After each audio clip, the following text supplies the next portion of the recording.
Hello guys! And andito na naman po ako ngayong araw na to. Ang topic po natin ngayon ay tungkol sa pagpapaganda at pagpapabata. Paano magpaganda?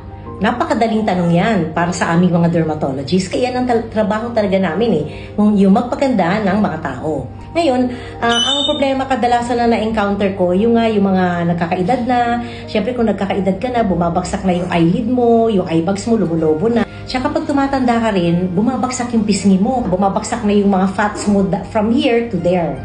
At kuminsan naman lumalalim yung mga balat mo. Kasi nga, nawawalan ka ng natural fats. As we grow older, all this gradually disappears, no? Your hyaluronic acid, your collagen, and your fats. Kaya hindi lang yun, kapag ikaw ay tumatanda, yung buto mo din na nagsusupport ng face mo, ng facial structures mo, ay numinipis. Kaya pag namipis yun, siyempre luluwag yung balat. Kaya babagsak siya. Yung ating liig din, no? Dahil sa bigat ng ating jaws, at saka pagbagsak due to gravity and aging, bumabagsak din yung ating leg. Kaya nagkakaroon tayo dito ng turtleneck deformity. Ano pa yung dapat natin gawin dito?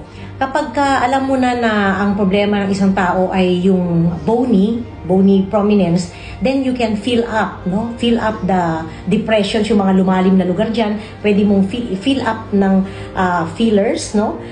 You can use hyaluronic acid, you can use collagen, you can even use threads, no? At saka, kumisa meron kaming ginagamit na ultra-cool na tinatawag namin, no? These are pulverized threads na pwede mong ilagay sa iyong ilalim ng balat to stimulate collagen formation. Well, in severe cases, kasi depende naman sa case nga. So, case to case yung pwede mo gamitin. Kapag nag-umpisa pa lang yung aging, yun yung minention ko kanina ang pwede natin gamitin. You can even use our fats from different parts of the body. Pwede mo rin ilagay doon. Meron din naman tayong implants kung sobrang lubog na lubog. Pwede rin tayo maglagay ng implants dito sa mga lugar na to. We have a lot of options na pwede natin gawin as an anti-aging treatment. Tapos kung gusto mo namang i-enhance yung mukha mo, like for example, kung pangu ka, wala kang ilong, pwede rin tayong gumamit ng mga threads, no?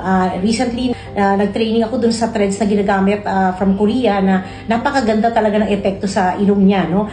Ng isang pasyente na walang bridge. Tapos pwede rin tayong gumamit ng filler injections again, yung hyaluronic acid, and also threads. Or kung gusto mo ng more permanent, kasi minensyon ko kanina, they are not permanent. No? So, you have to repeat it every 2 years. Sabi kong permanent, surgical.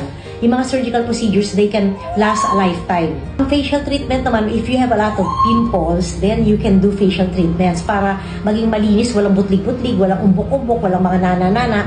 You can do facial procedures. Or, ang tawag namin dyan, acne surgery. Problema mo, warts naman, sa lingoma. Nagawa natin, we use laser, we use cautery machines, we use